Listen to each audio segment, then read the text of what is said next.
Praise the Lord. I greet you very good morning in the precious name of our Lord and Savior Jesus Christ. మన ప్రభువును రక్షకుడైన యేసుక్రీస్తు నామములో మీ అందరికీ శుభాలు తెలియజేస్తున్నాం. ఎలా ఉన్నారు? మీరంతా బాగున్నారా? దేవుణ్ణి కలిగి ఉండడమే గొప్ప భాగ్యం అని బైబిల్ సెలవిస్తుంది. ఇశ్రాయేలు నిన్ను పోలిన వారు ఎవరు? యెహోవా రక్షించిన నిన్ను పోలిన వారు ఎవరని. అంటే రక్షించబడిన వారు, క్రీస్తు ప్రభువును వెంబడించిన వారు భాగ్యవంతులైన దేవుని వాక్యం సెలవిస్తుంది. దేవుడు తన రక్తం పెట్టి మిమ్మల్ని కొనుక్కున్నాడు. దేవుని దృష్టిలో మీరందరూ విలువైన వారు. దేవుని సొత్తని, దేవుని సేవించడమే, దేవుని ఆరాధించడమే గొప్ప భాగ్యం అని. దేవుడు ఆయన ఎద్దుకు వచ్చేవారిని ఆశీర్వదిస్తాడని దేవుని వాక్యం సెలవిస్తుంది. ప్రతిరోజు కూడా మనం దేవుని వాగ్దానం ధ్యానం చేస్తున్నాం కదా. దేవుని వాగ్దానాలు మనకు ఎంతో బలమని బైబిల్ గ్రంథంలో ఆదికాండం మొదలుకొని ప్రకటన గ్రంథం వరకు కూడా 8,000 వాగ్దానాలు ఉన్నాయి. 8,000 ప్రామిసెస్. దేవుడు ఎందుకు ఆ వాగ్దానాలు ఇచ్చారు? ఆ వాగ్దానాల ద్వారా మనం దేవుని దగ్గరికి వస్తామని, దేవునికి దగ్గరికి వచ్చినప్పుడు మనం విశేషమైన ఆశీర్వాదం మనం పొందుకుంటామని. ఈరోజు కూడా బైబిల్ గ్రంథంలో నుంచి ఒక వాగ్దానం ధ్యానం చేద్దాం. చూడండి, బైబిల్స్ ఉన్న వాళ్ళందరూ ఓపెన్ చేయండి. సమూయేలు మొదటి గ్రంథము 2వ అధ్యాయము 10వ వచనంలో రాయబడింది, తాను అభిషేకించిన వానికి అధిక బలము కలుగ చేయను. హల్లెలూయా. దేవుడు కర్త, కలుగ చేస్తాడు. ఆయన సమస్తాన్ని కూడా కలుగ చేసిన వాడని. ఇప్పుడు దేవుడు ఎవరినైతే ఆయన అభిషేకించాడో వారికి దేవుడు అధిక బలము కలుగ చేస్తాడని దేవుని వాక్యం సెలవిస్తుంది. ఆయన అభిషేకించుకోవడానికి పాత నిబంధన కాలంలో అభిషేకం అనేది రాజుల మీద, అలాగే ప్రవక్తల మీద, యాజకుల మీద ఉండేది. రాజులేమో ఆయన ప్రజల్ని నడిపించడానికి, సరైన మార్గం నడిపించడానికి దేవుడు రాజుల్ని తన ఆత్మశక్తితో నింపేవారు, వారిని అభిషేకించేవారు. అలాగే తర్వాత యాజకులు దేవుని మాటని ప్రజలకు అందించడానికి, ప్రజల మాటని దేవునికి అందించడానికి ప్రవక్తల్ని, యాజకుల్ని దేవుడు అక్కడ పెట్టి ఆయన సేవ చేయడానికి వారి మీద దేవుడు తన ఆత్మశక్తిని నింపేవాడు. దేవుడు వారిని అభిషేకించేవారు. ఇప్పుడు కొత్త నిబంధనలో దేవుడు ఎవరిని అభిషేకిస్తున్నారు? ఆయన ఎవరినైతే అభిషేకిస్తారో వారికి అధిక బలం కలగజేస్తారని దేవుని వాక్యం సెలవిస్తుంటే, మరి ఇప్పుడు కొత్త నిబంధన కాలంలో ఇప్పుడు దేవుడు ఎవరిని అభిషేకిస్తారే కాలంలో అంటే బైబిల్ సెలవిస్తుంది, రక్షించబడిన ప్రతి విశ్వాసి కూడా ఎవరైతే దేవుని దగ్గరికి వచ్చి నేను పాపిలను ఒప్పుకొని మారు మనసు పొంది బాప్తీసు పొంది రక్షించబడతారో వారంతా కూడా రాజులైన యాజక సమూహం అని దేవుని వాక్యం సెలవిస్తుంది. పాత నిబంధనలో రాజుల్ని, యాజకుల్ని అభిషేకించారు కదా. ఇప్పుడు రక్షించబడిన వారికి దేవుడు ఇచ్చిన భాగ్యము, ఆధిక్యత ఎంత గొప్పదంటే, రక్షించబడిన వ్యక్తి అంట అతడు రాజులైన యాజక సమూహమై ఉన్నాడని దేవుని వాక్యం సెలవిస్తుంది. ఇప్పుడు రక్షించబడిన ప్రతి వ్యక్తి మీద కూడా దేవుడు తన అభిషేకం ఇస్తాడని, ఆయన కోసం జీవించడానికి, ఆయన కోసం బ్రతకడానికి, మనందరం కూడా దేవునికి సాక్షులుగా బ్రతకడానికి. క్రీస్తు ప్రభు వారు పునరుద్ధరణ తిరిగి లేచి పరలోక రాజ్యంకి వెళ్ళే ముందు తన శిష్యులతో చెప్పిన మాట ఇదే కదా, మీరు పరిశుద్ధాత్మ కోసం మీరు ఏం చేయండి, కనిపెట్టండి. ఆయన మీ మీదకి వచ్చినప్పుడు మీరు శక్తిని పొందుతారని. వారందరూ మేడగదిలో ప్రార్థన చేసినప్పుడు దేవుని ఆత్మశక్తిని పొందుకున్నారని. అప్పుడు దాకా దేవుని కోసం సాక్షులుగా బ్రతకలేని వారు, దేవుని విడిచిపెట్టేసిన వారు దేవుని కోసం నిలబడడం, దేవుని కోసం బ్రతకడం, మరణమైన చావైనా భయపడకుండా దేవుని కోసం జీవించారని. దేవుడు ఎవరినైతే అభిషేకిస్తారో దేవుడు వారికి అధికమైన బలాన్ని కలగజేస్తారని. నిజమే. బైబిల్లో దావీదు గారిని దేవుడు అభిషేకించిన తర్వాత ఆయన గొల్యాతు పైన జయం పొందాడని. దేవుడు ఎవరినైతే అభిషేకిస్తారో దేవుని సహాయం వారి మీద ఉంటుందని దేవుని వాక్యం సెలవిస్తుంది. సంసోను గారి మీద దేవుని అభిషేకం ఉంది కాబట్టి ఆయన అంతమంది జయించారు. దేవుని అభిషేకం మన మీద ఉన్నప్పుడు మనం శోధనల్ని, కష్టాలని, నిందల్ని, అవమానాలని, ప్రతి విధమైన వాటిని మనం జయించడానికి దేవుడు తన శక్తితో మనల్ని నింపుతాడని.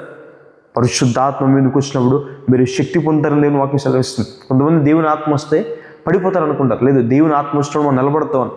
యెహెజ్కేలు గ్రంథంలో దేవుడు ఇలా మాట్లాడుతుంటారు, నరపుత్రుడా నువ్వు చక్కగా లేచి నిలబడమని.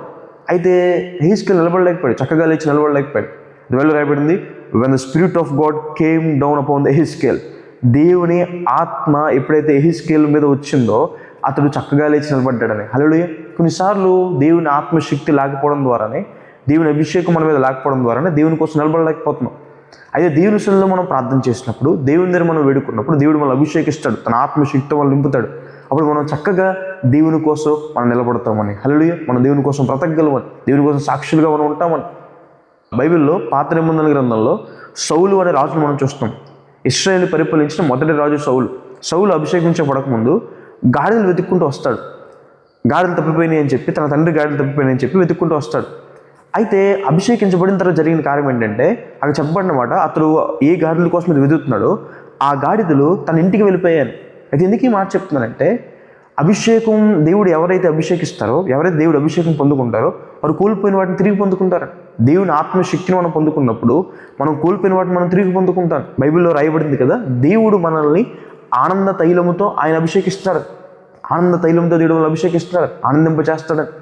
దేవునిలో మనం ఆనందిస్తాం, పరిశుద్ధాత్మలో మనం ఆనందిస్తాం, దేవుడి మందిరంలో ఆనందిస్తాం, దేవుని వాక్యం చదవడంలో ఆనందిస్తాం. చూడండి, ఈ లోకంలో ఏది కూడా మనకి నిజమైన సంతోషం, నిజమైన ఆనందాన్ని ఇవ్వలేదు. ఒక వస్త్రాలు కొనుక్కున్నాం అనుకోండి, వస్త్రాలు కాన్ఫిడెన్స్ ఇస్తాయి, నిజమే, కొత్త వస్త్రాలు అయితే ఒక 2 సార్లు ఉతుక్కునేసరికి కలర్ షేడ్ అయ్యేసరికి ఆనందం పోతుంది. ఒక మంచి బైక్ కొనుక్కునే ఆనందం కూడా ఎక్కువ కాలం ఉండదు. ఒక మంచి ఇల్లు కట్టుకునే ఆనందం కూడా ఎక్కువ కాలం ఉండదు. ఈ లోకంలో ఏ ఆనందం కూడా ఎక్కువ కాలం ఉండదు కాదు. కానీ దేవుడిచ్చే ఆనందం, దేవుని అభిషేకంలో ఉన్న ఆనందం, అది శాశ్వత కాలం ఉంటుంది. కానీ హల్లెలూయా, దేవుడు అలాంటి ఆనందంతో మనల్ని నింపుతాడని దేవుని వాక్యం సెలవిస్తుంది. దేవుడు ఎప్పుడు మనల్ని నింపేవాడే కానీ ఖాళీ చేసేవాడు కాదు. ఆయన తన పరిశుద్ధాత్మ శక్తిని ఆయన సమృద్ధిగా ఇస్తాడని మన మీద కుమ్మరిస్తాడని దేవుని వాక్యం సెలవిస్తుంది. ఎవరైతే దేవుని ఆత్మశక్తి చేత నింపబడతారో వారు దేవుని ప్రేమతో నింపబడతారని, వారు దేవుణ్ణి పూర్ణ మనసుతో ప్రేమిస్తారని, అలాగే పొరుగు వారిని కూడా ప్రేమిస్తారని. దేవుడు తన ఆత్మశక్తితో నింపిన వారిని, తన అభిషేకంతో నింపిన వారిని ప్రేమతో నింపుతాడని. అలాగే బైబిల్లో రాయబడింది, దేవుడు తన ఆత్మశక్తితో నింపబడిన తర్వాత దేవుడు మనల్ని నడిపిస్తాడని. అభిషేకం అనేది నూనెలో ఉండదు. చాలామంది అనుకుంటారు అభిషేకం అనేది నూనెలో ఉంటుంది అనుకుంటారు. అభిషేకం అనేది నూనెలో ఉండదు. అభిషేకించడానికి నూనె వాడతారు. అభిషేకించడానికి నూనె అనేది ఒక సూచన మాత్రం, ఒక సైన్ మాత్రమే. అభిషేకిస్తున్నారు అన్నదానికి ఒక సూచన మాత్రమే. అభిషేకం అనేది దేవుడి నుంచి మనకు అనుగ్రహించబడుతుంది. దేవుని దగ్గరికి వచ్చి ఒక వ్యక్తి సమర్పించుకున్నప్పుడు, పాపాలు విడిచిపెట్టి తన జీవితాన్ని దేవుని సమర్పించుకున్నప్పుడు నిజంగా ఆ వ్యక్తి అభిషేకించబడతాడు. నిజంగా ఆ వ్యక్తిని దేవుడు తన కోసం జీవించడానికి దేవుడు తన శక్తిని దయచేస్తాడని, దేవుడు వారిని నడిపిస్తాడని దేవుని వాక్యం సెలవిస్తుంది. క్రిస్మస్ సమయంలో మనందరికీ తెలిసిందే కదా, జ్ఞానులు క్రీస్తు ప్రభువును వెతుక్కుంటూ వస్తారు తారను చూచి. ఆ నక్షత్రాన్ని చూచి వచ్చిన తర్వాత వారు ఇశ్రాయేలు దేశంలో అడుగుపెట్టిన తర్వాత వారు సరాసరి రాజు దగ్గరికి వెళ్ళిపోతారు, హేరోదు రాజు దగ్గరికి వెళ్ళిపోతారు. ఎందుకంటే యూదుల రాజుగా పుట్టినవాడు, లోకరక్షకుడు పుట్టినప్పుడు ఆయన రాజకోటలోనే పుడతాడు కదా అని వెళ్ళిపోతారు. అయితే అక్కడ తర్వాత తెలిసిన విషయం ఆయన అక్కడ పుట్టలేదని, ఆయన బెత్లెహేంలో పుడతాడన్న విషయం తెలిసిన తర్వాత వాళ్ళ నక్షత్రాన్ని చూసి బెత్లెహేం దగ్గరికి వస్తారు. అయితే హేరోదు కొంచెం చెడ్డ మనసుతో చెప్పిన మాట ఏంటంటే, మీరు వెళ్ళి క్రీస్తు ప్రభువుని చూసిరండి, రక్షకుని చూసిరండి, ఆయన్ని చూసి వచ్చిన తర్వాత నా దగ్గరికి వచ్చి చెప్పండి, నేను కూడా వెళ్ళి ఆయన పూజిస్తానని చెప్పాడు, ఆరాధిస్తానని చెప్పాడు. అయితే నిజంగా ఆరాధిస్తానికే కాదు, క్రీస్తు ప్రభువుని చంపాలనే ఉద్దేశంతో ఆ మాట చెప్పాడు. అయితే జ్ఞానులు ఆ మాట నమ్మేసి, హేరోదు మంచివాడు అనుకుని నమ్మేసి క్రీస్తు ప్రభు వారికి బంగారము, బోలము, సాంబ్రాన్ని సమర్పించి ఆయనకి సాగిలిపడి వారు కూడా దేవుని సమర్పించుకున్న తర్వాత, సాగిలిపడడం అంటే అర్థం ఏంటంటే దేవుని సమర్పించుకోవడం. దేవునికి సమర్పించుకున్న తర్వాత వారు హేరోదు దగ్గరికి వెళ్దాం అనుకున్నారు. అయితే మరి వారు దేవునికి సమర్పించుకున్నారు కదా, దేవుని దగ్గర సాగిలిపడ్డారు కదా, దేవుడు వారిని విడిచిపెట్టేస్తాడా? లేదే. దేవుని దూత వారికి కనబడి చెప్పినమాట, మీరు ఆ మార్గాన్ని కాదు ఈ మార్గాన్ని వెళ్ళమని. దేవుడు వారిని కీడుని తప్పిస్తూ ఒక మంచి మార్గంలో దేవుడు వారిని నడిపించాడు.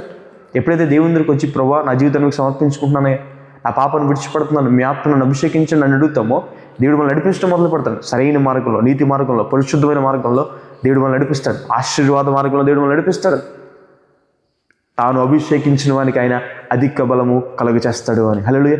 దేవుడు ఏమిచ్చిన అధికంగా ఇస్తాడని, ఊహించే వాటి కంటేను, అడుగు వాటి కంటేను అధికంగా చేయగల శక్తి, సామర్థ్యం కలిగిన దేవుని దగ్గరికి మనం వచ్చాం. అధికమైన మేలు దేవుడు మనకి ఇస్తాడని, అధికమైన ఆనందాన్ని దేవుడు మనకి ఇస్తాడని, అధికమైన కృపను దేవుడు మనకి ఇస్తాడని. మళ్ళీ హెచ్చించే దేవుని కృప, పర్వతాలు తొలగిపోయిన మెట్టుల దగ్గర మళ్ళీ విడిచిపోయిన దేవుని కృప, మనకు చాలిన దేవుని కృప. దేవుడు అధికమైన మేలుతో, అత్యధికమైన మేలుతో, అధికమైన బలంతో దేవుడు మనల్ని తృప్తిపరుస్తాడు అని. హల్లెలూయా. ప్రార్థన చేసుకుందాం. చూడండి. సర్వశక్తిమంతుడ, జీవం గల దేవ యేసయ్య ప్రభువా, మీకు వేలాది వందనాలు యేసయ్య, మీకు స్తుతి స్తోత్రులు తండ్రి. గొప్ప కార్యాలు చేసే దేవా ప్రభువా, మీ వద్దకు వచ్చేవారిని ప్రభువా అభిషేకించే దేవా, అభిషేకించిన వారికి ప్రభువా వేసి అధిక బలం కలిగజేసే దేవా, మీకు వేలాది వందనాలు. ఈరోజు ఎందరైతే ఈ వాగ్దానం విన్నారో ప్రభువా వారిని దీవించండి, ఆశీర్వదించండి ప్రభువా, వారిని అభిషేకించండి అయ్యా ప్రభువా, అధిక బలం వారి జీవితంలో కలిగించండి అయ్యా ప్రభువా, ఆత్మీయ బలంతో వారిని నింపండి అయ్యా. ఏదేమైనా మీకోసం జీవించే భాగ్యాన్ని దయచేయండి ప్రభా. ప్రతి శోధనని జయించి, శ్రమలను జయించి ప్రభా మీ నుంచి ప్రతిఫలం పొందుకున్న దేవా, సహాయం చేయమని దేవా ప్రభా. ప్రతి మాలుకుంటున్నాం వేసే, మీకు వేలాది వందనాలు వేసే. అనారోగ్యంతో బాధపడుతున్న వారిని ముట్టండి, స్వస్థపరచండి అయ్యా ప్రభా వేసే. అప్పుల బాధలతో ఉన్న వారు లేవనెత్తండి అయ్యా ప్రభా, హెచ్చించండి అయ్యా ప్రభా. ఆనందంతో, సంతోషంతో వారిని నింపండి, కన్నీటిని తుడిచివేయండి అయ్యా ప్రభా. గొప్ప కార్యాలు వారి జీవితంలో చేయమని, ఈ రోజంతట్లో మీ సహాయాన్ని, సహకరణ వారికి అందించమని ప్రభా యేసు నామమున అడిగి వేడుకుంటున్నాను తండ్రి. Amen. God bless you. God bless India.